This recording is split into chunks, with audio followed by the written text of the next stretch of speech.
భగవద్గీత అధ్యాయం 2 శ్లోకం 65 శ్లోకం ప్రసాదే సర్వదుఃఖానాం హానిరస్యోపజాయతే ప్రసన్నచేతసో హ్యాసు బుద్ధి ప్రయవతిష్ఠతే మనసు శాంతిగా ఉన్నప్పుడే మన బుద్ధి స్పష్టంగా పనిచేస్తుంది. మనస్సులో ప్రశాంతత కలిగితే బాధలు మాయమవుతాయి, బుద్ధి స్థిరమవుతుంది. ఇది కేవలం ఒక శ్లోకం కాదు, ఇది మన జీవితంలోని ఆత్మశాంతి, చిత్తస్థిరతకు ఒక కీ. తాత్విక విశ్లేషణ. శ్రీకృష్ణుడు ఇక్కడ చెబుతున్నాడు, మనస్సు ప్రశాంతంగా ఉంటే మనలో ఉన్న ఆంతరిక బాధలు తొలగిపోతాయి. మనకు ఏం చేయాలో, ఎలా జీవించాలో స్పష్టంగా తెలుస్తుంది. చిత్తశుద్ధి అనేది ఒక దివ్య గుణం.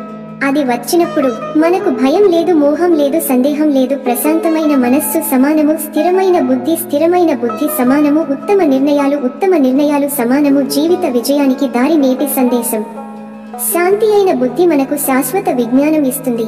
ఇది చదువుతో రాదు, ఇది ధ్యానం ద్వారా మనస్సును నియంత్రించడం ద్వారా మనకు స్వయంగా కలుగుతుంది.